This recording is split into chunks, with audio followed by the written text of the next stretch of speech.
Hello student, good morning. आप सबका स्वागत है हमारे यूट्यूब चैनल के अंदर। तो आज हम क्लास 10 का चैप्टर नंबर 15 करेंगे, जिसका नाम है प्रोबेबिलिटी, यानी कि प्रायिकता नाम है इसका। तो पहले अभी इसका हम इंट्रोडक्शन कर रहे हैं। अगर इंट्रोडक्शन वीडियो में अच्छे से समझ में आ गया तो आगे का पूरा चैप्टर हमारे लिए बहुत ही क्या हो जाएगा, आसान हो जाएगा। तो सबसे पहले देखिए प्रायिकता क्या होती है। प्रायिकता जिसको बोलते हैं हम प्रोबेबिलिटी, ठीक है ना। प्रायिकता का मतलब ये होता है कि किसी भी घटना के होने की कितने परसेंट चांसेस हैं। आप उसको परसेंट में बोलो या फ्रैक्शन में बोलो या फिर क्या बोल दो, डेसिमल में बोल दो, यानी किसी भी घटना के होने के कितनी संभावना है, ठीक है ना। इसको निकालने के लिए हमारे पास एक फॉर्मूला होता है कि कुल परिणाम नीचे और वांछित, वांछित शब्द का मतलब क्या हुआ, अनुकूल, जो हम चाहते हैं, ठीक ना। वांछित ये लिखो, अनुकूल परिणाम ऊपर, ठीक है।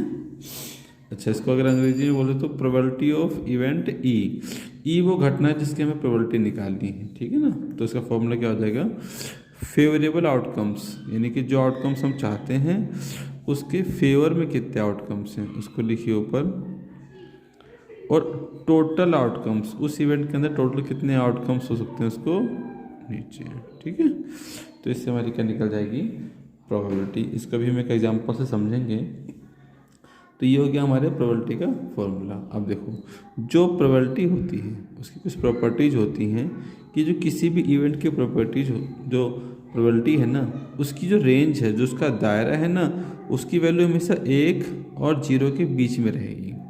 यानी प्रोबेबिलिटी क्या रहेगी, हमेशा 1 से छोटी रहेगी और बहुत तो बहुत कह सकती है उसके इक्वल। ऐसे किसी भी घटना की जो प्रायिकता है वो हमेशा 0 से बड़ी रहेगी या फिर 0 भी हो सकती है, ठीक है ना। कभी भी इसका जवाब आपका 1 से ऊपर नहीं जाएगा और 0 से नीचे नहीं जाएगा, ठीक है। किसी भी इवेंट की प्रोबेबिलिटी 0 तब हो जाती है अगर वो घटना हमारी कौन सी हो जाती है, असंभव घटना। असंभव मतलब जो इम्पॉसिबल है, जिसका होना ही संभव नहीं है। तो ऐसी घटना, असंभव घटना की प्रायिकता कितनी मिलेगी, हमेशा 0। किसी भी घटना की प्रोबेबिलिटी जो है वो 1 कब होती है, जब वो निश्चित घटना हो। निश्चित का मतलब श्योर इवेंट है वो, मतलब ऐसा होना निश्चित है, ऐसा, ठीक है ना, पक्का पक्का 100% उसका हो ही जाएगा। तो उस केस में प्रोबेबिलिटी कितनी बन जाती है, 1 बन जाती है, ठीक है। अगर हम किसी इवेंट के अंदर होने वाली सभी घटनाओं की प्रायिकताओं को जोड़ें, P(E1), E2, E3, ये E1, E2, E3 जो है ना, अलग अलग इवेंट है जो भी पॉसिबल हमारे पास आउटकम्स हैं। अगर इन सारी घटनाओं को हम जोड़ेंगे ना तो सबकी प्रायिकताओं को जोड़ कितना आएगा हमारे पास, 1 मिलेगा हमारे पास, ठीक है। अब इसको एग्जाम्पल के जरिए मैं समझाता हूँ। सपोज करो हमारे पास एक जार है, ठीक है ना। अब उस जार के अंदर कंचे रखे हुए हैं। देखो, उस जार के अंदर मान लेते हैं रेड कंचे रखे हुए हैं 3, नीले कंचे रखे हुए हैं 4 और हरे रखे हुए हैं कितने, 3। इस तरह कुल कंचे कितने हो गए, 10। अब इस जार में से हमने क्या किया कि एक कंचा निकाला यादृच्छा, यानी रैंडमली हमने कंचा निकाला बिना इसको देखे कि हम कौन सा कंचा निकाल रहे हैं। तो अगर हमें प्रोबेबिलिटी निकालनी हो, वो कंचा जो है वो रेड है, वो लाल कलर का कंचा है, तो इसकी प्रायिकता क्या हो जाएगी, फेवरेबल आउटकम्स, यानी हमारे फेवर में कितने आउटकम्स हैं, लाल के लिए 3। नीचे कितना आएगा, टोटल कितने में से निकाल रहे हैं हम, 10 में से। तो लाल कंचा आने की प्रायिकता कितनी होगी, 3/10। ऐसे ही प्रायिकता नीला कंचा आने की, तो नीले की प्रायिकता, नीले के पक्ष में कितने परिणाम है, 4, कुल कितने हैं, 10। ऐसे ही कंचा हरा आने की प्रायिकता, तो हरे के पक्ष में कितने परिणाम है, 3/10। अब ये 3 अलग अलग घटनाएं हैं जो हो सकती हैं इसके अंदर। अगर मैं इन तीनों की प्रायिकताओं को जोड़ देता हूँ, जैसे यहाँ पे जोड़ा मैंने 3/10, 4/10 और 3/10, तो सबका एलसीएम लेने पर हमें क्या मिल जाएगा, 10। और ऊपर कैसे आएगा, 3 + 4 + 3, यानी कि 10/10 कितना आ गया, 1 आ गया। तो इसमें यही समझाया गया है कि किसी भी इवेंट के अंदर होने वाली सभी घटनाओं की प्रायिकताओं को अगर हम जोड़ दिया जाए तो कितना हमें मिलता है, 1 मिलता है। ठीक है। और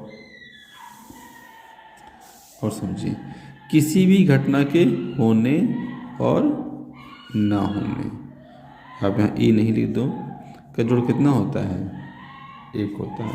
किसी भी इवेंट के होने और उस इवेंट के ना होने की प्रोबेबिलिटी का सम कितना मिलेगा हमारे को, 1 मिलेगा। इसको मैं ऐसे भी दिखा सकते हैं, हम पी ई के ऊपर बार लगा के दिखा सकते हो। प्रोबेबिलिटी नॉट ई ना होने की प्रोबेबिलिटी कितनी होती है, 1 होती है। ठीक है, तो इसको भी ध्यान रखना हमारे को। ठीक है, और प्रोबेबिलिटी के बारे में बस, ठीक है ना। तो इतनी चीज़ें अगर आपको एक साथ याद रहेंगी, इसका फॉर्मूला पहले तो हमें पता होना चाहिए कि उस घटना के कि अगर हमें किसी की प्रायिकता निकालनी है तो हमें कौन सा फॉर्मूला यूज करना है। ठीक है, प्रोबेबिलिटी का दायरा हमेशा +1 से और 0-1 के बीच में रहेगा। उससे 1 हो सकता है अधिकतम, न्यूनतम 0 हो सकता है, या फिर उसके बीच की कोई वैल्यू होगी। ये 0 कब होगी, 1 कब होगी, 1 कब होगी। ठीक है ना। इसके अलावा कुछ बातें और, जैसे एक सिक्के को उछालने पर क्या क्या परिणाम आ सकते हैं। एक सिक्के को उछालने पर परिणाम। ठीक है, अब एक सिक्के में हमें पता 2 पहलू होते हैं, एक हेड होता है और एक क्या होता है, टेल। यानी कि सिक्के में क्या आ सकता है, या तो आएगा चित्त या तो क्या आएगा, पट। ठीक है, अब एक की बजाय अगर हमने 2 सिक्के को उछाल दिया तो 2 सिक्के को उछालने पर परिणाम। अब इसको ऐसे निकालते हैं, कुल परिणाम देखो, एक सिक्के में कितने आउटकम्स होते हैं, 2, हेड या टेल, और हमने कितने सिक्के उछाले हैं, 2, तो इसकी पावर 2 कर दो, 2 की पावर 2 कितने बनते हैं, 4। तो हमारे पास कुल परिणाम कितने होंगे, 4। अब वो कौन कौन से होंगे, जैसे हेड हो सकता है, हेड और टेल हो सकता है, पहले कॉइन में टेल आ जाए, दूसरे में हेड आ जाए, ये फिर दोनों में क्या आ जाए, टेल आ जाए। ठीक है, तो ये संभावित परिणाम है। ऐसे ही अगर हमने 3 सिक्के को उछाला, 3 सिक्के को उछालने पर, तो 2 की पावर 3, यानी कुल आउटकम्स कितने हो गए हमारे पास, 8। तो यहाँ पे हमारे पास 8 परिणाम बनेंगे। अब जैसे जैसे सिक्कों की संख्या बढ़ रही है तो आउटकम्स बनाने का तरीका होता है। जैसे हमने जान लिया कुल परिणाम कितने हमारे पास, 8 हैं, तो कौन कौन से परिणाम है उसको बोलते हैं सैंपल स्पेस, उसको लिखते हैं। तो कुल परिणाम 8 है, इसका पहले आधा कर लो, तो 8 का आधा कितना होता है, 4। तो पहले 4 बार हेड लिख लो और 4 बार ही टेल लिख लो। फिर 4 का आधा कितना होता है, 2, तो अब 2 बार हेड लिखेंगे, 2 बार टेल, फिर 2 बार हेड, 2 बार टेल। अब 2 का आधा कितना होता है, 1, तो 1 बार head tail, head tail, head tail, head tail. तो ये वो अलग अलग परिणाम है जो हो सकते हैं। कब, अगर हमने 3 सिक्के को एक साथ उछाला है, ये एक सिक्के को हमने कितनी बार उछाला है, 3 बार उछाला है। ठीक है, ऐसे 4 सिक्कों को उछालने पर क्या क्या परिणाम हो सकते हैं, पहले समझो कुल परिणाम कितने होंगे। तो सिक्के में टोटल 2 आउटकम्स हैं, 2 परिणाम होते हैं, हेड और टेल। कितनी बार उछाला हमने, 4 बार, तो 2 की पावर 4। 2 की पावर को अगर हम 4 बार खोलेंगे तो हमें कुल कितने परिणाम मिलेंगे, 16। ठीक है, तो कुल आउटकम्स इसके अंदर हो सकते हैं हमारे पास 16। अब वो कौन कौन से होंगे इसको ऐसे लिखेंगे, 16 का आधा कितना होता है, 8। तो पहले 8 बार हमने हेड लिख लिया, 7, 8 बार टेल लिखेंगे, 1 2 3 4 5 6 7 8। अब 8 का आधा कितना हो गया, 4, तो 4 बार लगातार हेड, फिर 4 बार लगातार टेल, 4 बार हेड, 4 बार टेल, फिर 4 का आधा कितना होता है, 2, तो 2 बार हेड टेल, 2 बार हेड, 2 बार टेल, 2 बार हेड, 2 बार टेल, 2 बार हेड, 2 बार टेल। अब 2 का आधा कितना होता है, 1, तो head tail, head tail, head tail, head tail, head tail, head tail, head tail, head और टेल। तो ये अलग अलग परिणाम है जो उसके अंदर हो सकते हैं। प्रायिकता में किसके निकालनी है तो हम सवाल पर निर्भर करेगा, पर हमें सैंपल स्पेस भी बनाना आना चाहिए। ठीक है, अब आ जाते हैं हम थोड़े से कुछ संख्याओं पे। उस तरह के भी क्वेश्चन पूछे जा सकते हैं हमारे पास। जैसे अभाज्य संख्याएं कौन कौन सी होती हैं? अभाज्य संख्या जिसको बोलते हैं प्राइम नंबर।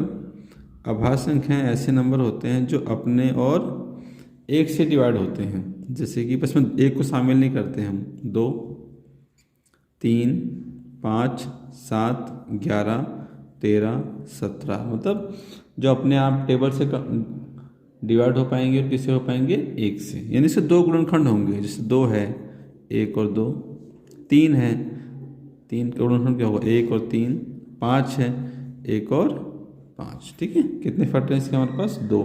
एक तो संख्या वो खुद हो गई और एक हो गया। ठीक है, ऐसे ही सम संख्या, ये चीज़ें आपको पहले से पता होंगी, इस पर से रिमाइंड हो जाएगा, याद नहीं है तो। सम संख्या जो 2 के पहाड़े में आ जाती हैं, 2, 4, 6, 8, 10, ये सम संख्या हमारी।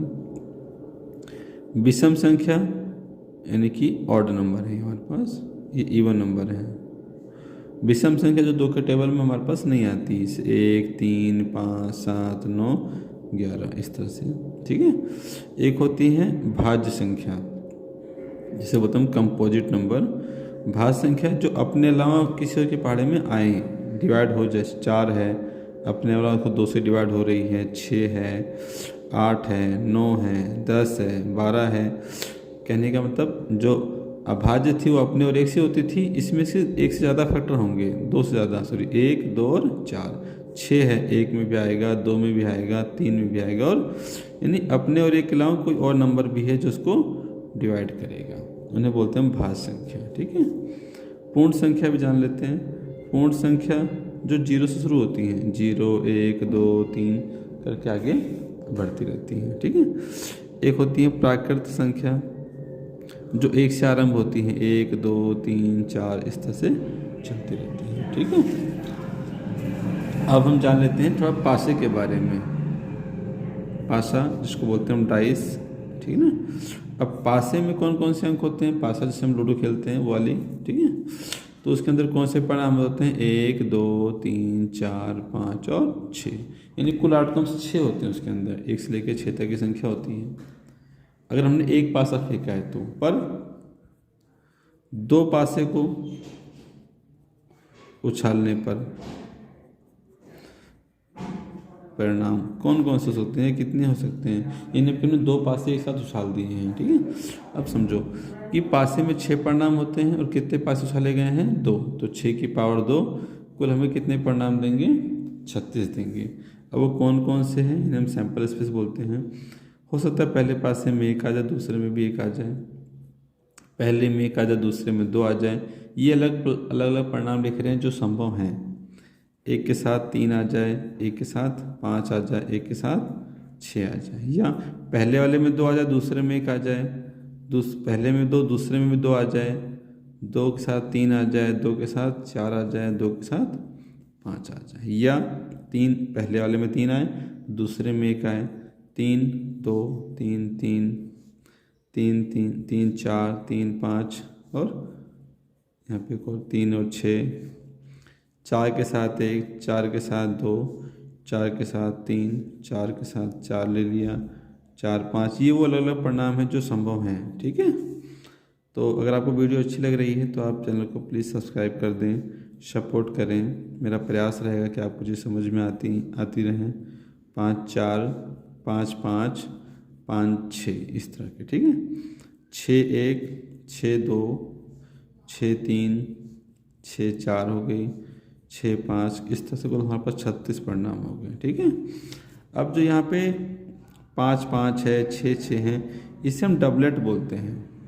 ठीक है ना, डबलेट मतलब द्विक बोल देते हैं कई बार हिंदी में, यानी कि दोनों परिणाम समान आना। ठीक है, अच्छा उसके बाद आते हैं ताश के पत्तों पर। ठीक है ना, अब ताश के पत्तों के बारे में देखो, कार्ड्स बोलते हैं इसको हम, इसके भी क्वेश्चन आते हैं हमारे पास। तो कुल पत्ते हमारे पास कितने होते हैं?